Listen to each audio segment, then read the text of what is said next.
Hello students, welcome to neonlights channel. நான் உங்க லதா. நாம் இன்னைக்கு periodic classification of elements இந்த லெசன்ல periodic trends in properties அதை பத்தி நம்ம பார்க்க போறோம். இதுக்கு முன்னாடி இருக்க வீடியோ வேணா உங்களுக்கு descriptionல தரேன், போய் பாருங்க. சப்ஸ்கிரைப் பண்ணிட்டு வாங்க, வீடியோக்குள்ள போகலாம்.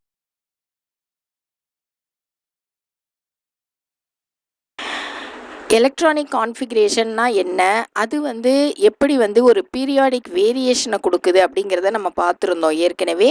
அதாவது எலிமெண்ட்ஸ் இருக்கு இல்லையா, அது அதில் இருக்கக்கூடிய அந்த எலக்ட்ரானிக் கான்ஃபிகரேஷன், அதாவது அவுட்டர் மோஸ்ட் செல், அதில் இருக்கக்கூடிய அந்த வேலன்ஸ் எலக்ட்ரான், இதுதான் என்ன செய்யுது, அந்த பீரியாடிக் டேபிள் அமைக்கிறதுக்கு ரொம்ப யூஸ் ஆனிச்சு. அதாவது மாடர்ன் பீரியாடிக் டேபிள் ரெடி பண்ணுறதுக்கு அதுதான் ரொம்ப யூஸ் ஆனிச்சு. அது அதனால் அதை என்ன செஞ்சாங்க, அந்த பீரியாடிக் வேரியேஷனை பொறுத்து தான் என்ன பண்ணாங்க, அட்டாமிக் நம்பர் இன்க்ரீஸ் ஆகிறத பொறுத்து அதை எந்த இடத்துல எந்த எலிமெண்ட் வைக்கலாம் அப்படின்னு சொல்லி டிசைட் பண்ண முடிஞ்சது. ஓகேவா?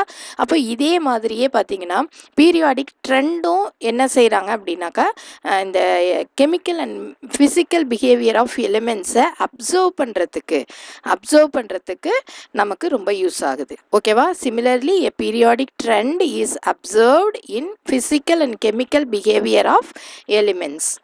புரியுதா உங்களுக்கு?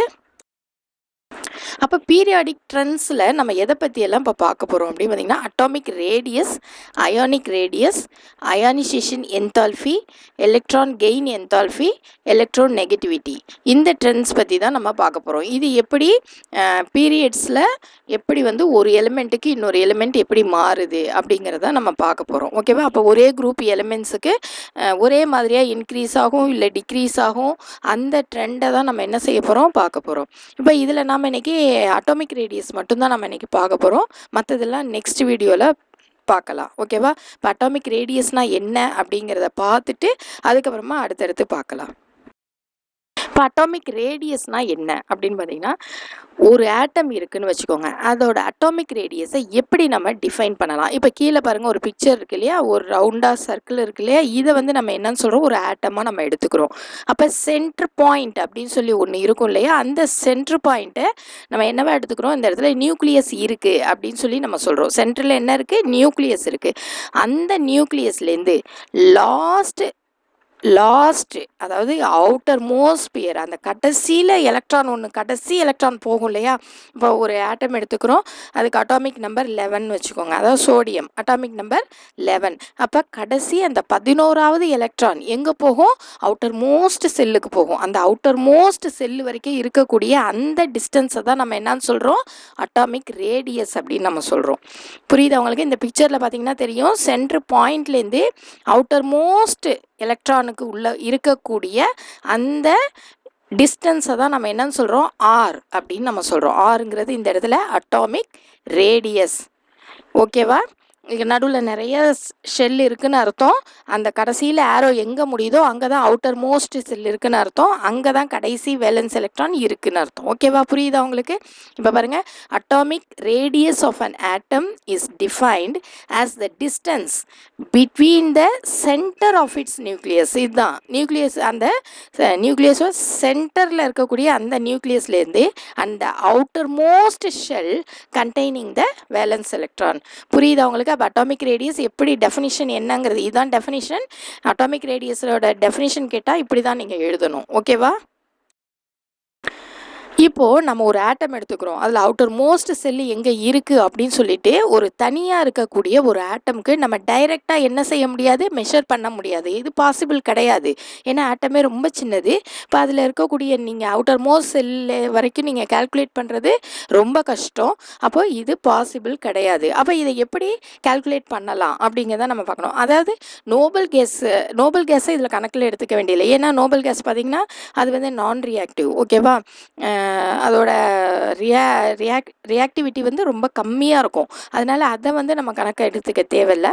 அப்போது இந்த நோபல் கேஸஸை தவிர மற்ற எலிமெண்ட்ஸுக்கு நம்ம அட்டாமிக் ரேடியஸ் எப்படி கால்குலேட் பண்ணுவோம்னு பார்த்தாக்கா அதை கோவேலண்ட் ரேடியஸ்ன்னு சொல்லுவோம், இல்லைன்னா மெட்டாலிக் ரேடியஸ் அப்படின்னு நம்ம சொல்லுவோம். அந்த மெத்தடில் தான் நம்ம என்ன செய்ய போகிறோம், ரெஃபர் பண்ண போகிறோம். அட்டாமிக் ரேடியஸ்ன்னு சொல்கிறத விட covalent radius or metallic radius அப்படி தான் எடுத்துப்போம். இது எதை பொறுத்தது அப்படின்னாக்கா depending upon the nature of bonding between the concerned atoms. நம்ம எந்த ஆட்டம்ஸை எடுத்துக்கிறோமோ அது ரெண்டுக்கும் இடையில இருக்கக்கூடிய அந்த பாண்ட் நேச்சரை பொறுத்து நம்ம என்ன செய்யலாம், கோவேலண்ட் ரேடியஸையோ இல்லை மெட்டாலிக் ரேடியஸையோ நம்ம கால்குலேட் பண்ணலாம். அதை வச்சு தான் நம்ம என்ன செய்ய போகிறோம், அட்டாமிக் ரேடியஸை கால்குலேட் பண்ண போகிறோம். ஏன்னா ஒரு ஐசோலேட்டட் ஆட்டம்க்கு நாம் டைரெக்டாக அட்டாமிக் ரேடியஸை மெஷர் பண்ணுறது பாசிபிள் கிடையாது. It is not possible. So atomic radius is referred to as covalent radius or metallic radius depending upon the nature of bonding between the concerned atoms. இது நீங்கள் எக்ஸாம்பிளோட பார்க்கும்போது இன்னும் தெளிவாக உங்களுக்கு புரியும். அப்போ கோவேலண்ட் ரேடியஸ் அப்படின்னா என்ன அப்படின்னு பார்க்கணும்.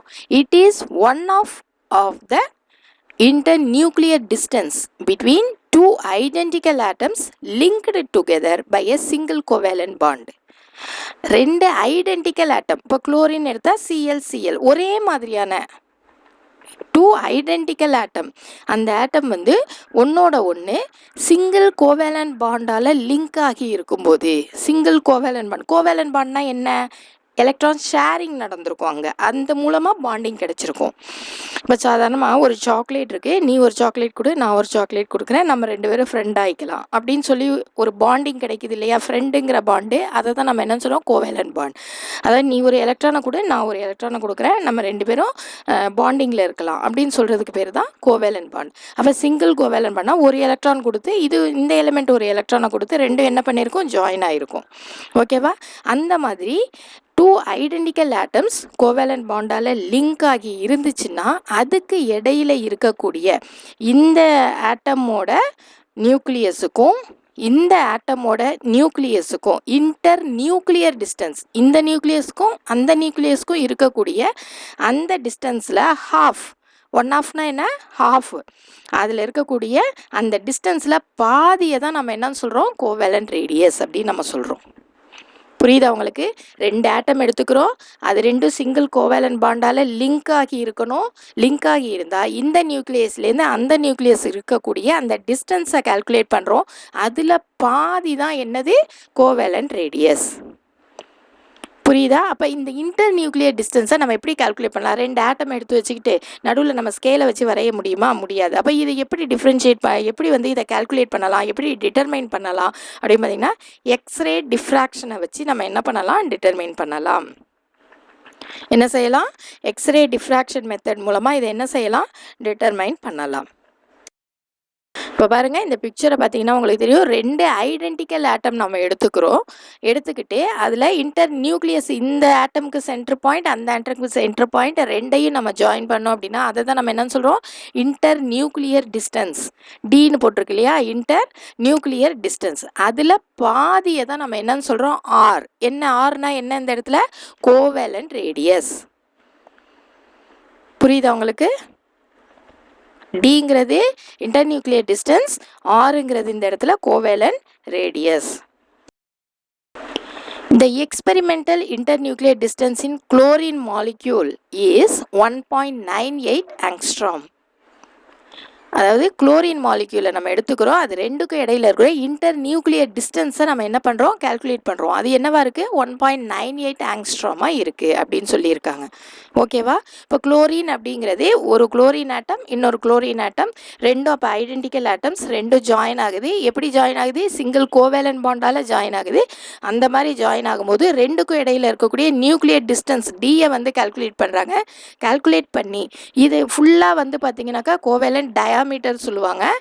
டியை வந்து இன்டர்நியூக்ளியர் டிஸ்டன்ஸ் சொல்லலாம், இல்லைன்னா கோவேலண்ட் டயாமீட்டர் சொல்லலாம். அதில் பாதியை நம்ம என்னன்னு சொல்கிறோம், கோவேலண்ட் ரேடியஸ் அப்படின்னு நம்ம சொல்கிறோம். ஓகேவா? இந்த ஃபுல்லாக இருக்கிறது அப்போ எவ்வளவு, 1.98ங்கிறது என்னது, இந்த இடத்துல இன்டர்நியூக்ளியர் டிஸ்டன்ஸ், கோவேலண்ட் டயாமீட்டர் அப்படின்னு சொல்லலாம். இப்போ இதுக்கான கேல்குலேஷன் அப்போது நமக்கு கோவேலன்ட் டயாமீட்டர் கொடுத்துட்டாங்க இல்லையா? அப்போ நம்ம இதுலேருந்து நம்ம ரேடியஸ் வந்து கோவேலன்ட் ரேடியஸை நம்ம கேல்குலேட் பண்ணணும். இப்போ பாருங்கள், D CL bond CL, D போட்டு கீழே சிஎல் பாண்ட் சிஎல், அதாவது சிஎல் 2 மாலிக்யூல்னு அர்த்தம், இஸ் ஈக்குவல் டு, அது எப்படி கேல்குலேட் பண்ணுவோம்? ஆர்சிஎல் ப்ளஸ் ஆர்சிஎல், அதாவது ஒரு டியில் பாதி வந்து ஆறுனா அடுத்த பாதி இன்னொரு ஆறு இல்லையா? அப்போ ஒரு ஆறுங்கிறது சிஎல்லோட ஒரு ஆர் ரேடியஸ், இன்னொரு ஆறுங்கிறது இன்னொரு சிஎல்லோட ரேடியஸ். ஓ ஆர்சிஎல் ப்ளஸ் ஆர்சிஎல் ரெண்டையும் சேர்த்தா தான் நமக்கு என்ன கிடைக்கும்? டி கிடைக்கும். அப்போ D is equal to 2RCL அப்படின்னு நம்ம எழுதலாம். சிஎல் வந்து எப்பயுமே கொஞ்சம் கீழே எழுதணும், ஓகேவா? லெட்டருக்கு கொஞ்சம் கீழே எழுதணும், நீங்கள் நேராக எழுதிடக்கூடாது, ஓகேவா? அப்போ ஆர்சிஎல் இஸ் ஈக்குவல் டு எப்படி வரும்? மேத்ஸ் உங்களுக்கு தெரியும் இல்லையா? RCL is equal to DCL bond CL divided by 2, D by 2. அப்போ RCL is equal to D என்ன வேல்யூ கொடுத்துருந்தாங்க உங்களுக்கு? 1.98 divided by 2, that is equal to 0.99 angstrom. இதுதான் வந்து கோவேலன்ட் ரேடியஸ். புரியுதா உங்களுக்கு? ஒரு ஆர்சிஎல். அப்போ குளோரினோட கோவேலன்ட் ரேடியஸ் என்ன அப்படின்னு சொல்லி பார்த்தீங்கன்னா 0.99 ஆங்ஸ்ட்ராம். இந்த மாதிரி தான் நீங்கள் எந்த வேல்யூ கொடுத்தாலும் உங்களுக்கு கோவேலன்ட் ரேடியஸ் என்ன பண்ண தெரியணும்? கால்குலேட் பண்ண தெரியணும். The formation of covalent bond involves the overlapping of atomic orbitals and it reduces the expected internuclear distance. அதாவது நம்ம சாதாரணமாக இந்த கோவேலன்ட் பாண்ட் எல்லாம் எப்படி ஃபார்ம் ஆகுதுன்னு பார்த்தீங்கன்னா, அட்டாமிக் ஆர்பிட்டால்ஸ் ஓவர்லேப் ஆகுது. ஒன்னோட ஒன்று என்ன செய்யும்? ஓவர்லேப் ஆகும். அப்போ ஓவர்லேப் ஆகும்போது, ஒன்னோட ஒன்று ஓவர்லேப் ஆகும்போது அது இன்டர்நியூக்ளியர் டிஸ்டன்ஸ் எப்பொழுதும் இருக்க வேண்டிய அந்த டிஸ்டன்ஸை விட நம்ம எக்ஸ்பெக்ட் பண்ணுவோம் இல்லையா, இவ்வளோ டிஸ்டன்ஸ் இருக்கணும்ட்டு, அதை விட கம்மியாகவே இருக்குது. இந்த டி வேல்யூ எப்படி இருக்குது? கம்மியாகவே இருக்குது. Therefore covalent radius is always shorter than the actual atomic radius. ஆக்சுவலாக அட்டாமிக் ரேடியஸ் எவ்வளோ இருக்கணுமோ அதை விட கொஞ்சம் கம்மியாக தான் என்ன இருக்கும்? கோவேலன்ட் ரேடியஸ் இருக்கும், ஓகேவா? இப்போ நம்ம கால்குலேட் பண்ணது கோவேலன்ட் ரேடியஸ் தான். புரியுதா உங்களுக்கு? எப்போவுமே வந்து கோவேலன்ட் பாண்ட் அப்படின்னாக்கா அட்டாமிக் ஆர்பிட்டால்ஸ் அதில் ஓவர்லேப் ஆகும். அது ஓவர்லேப் ஆகிறதுனால அது என்ன செய்யும்? நம்ம ஆக்சுவலாக இருக்க வேண்டிய அந்த இன்டர்நியூக்ளியர் டிஸ்டன்ஸ் வந்து நமக்கு கிடைக்காது. அது கொஞ்சம் கம்மியாக கிடைக்கும். அதோட வேல்யூ எப்படி இருக்கும்? கொஞ்சம் கம்மியாக கிடைக்கும். ஸோ அப்போ நம்ம இதுலேருந்து கணக்கிடக்கூடிய அந்த கோவேலன்ட் ரேடியஸ் எப்படி இருக்கும்? ரியலாக இருக்கக்கூடிய அட்டாமிக் ரேடியஸை விட கொஞ்சம் கம்மியாக இருக்கும். கம்மியாக இருக்குன்னா என்ன? ஷார்ட்டராக இருக்கும். கொஞ்சம் வேல்யூக்கு வந்து கம்மியாக இருக்கும். இந்த வீடியோ உங்களுக்கு பிடிச்சிருக்கும்னு நினைக்கிறேன். பிடிச்சிருந்தா லைக் பண்ணுங்கள், ஷேர் பண்ணுங்கள், மறக்காமல் சப்ஸ்கிரைப் பண்ணுங்கள். நெக்ஸ்ட்டு இதோட கண்டினியூஷன் நெக்ஸ்ட் வீடியோவில் பார்க்கலாம். தேங்க்ஸ் ஃபார் வாட்சிங்.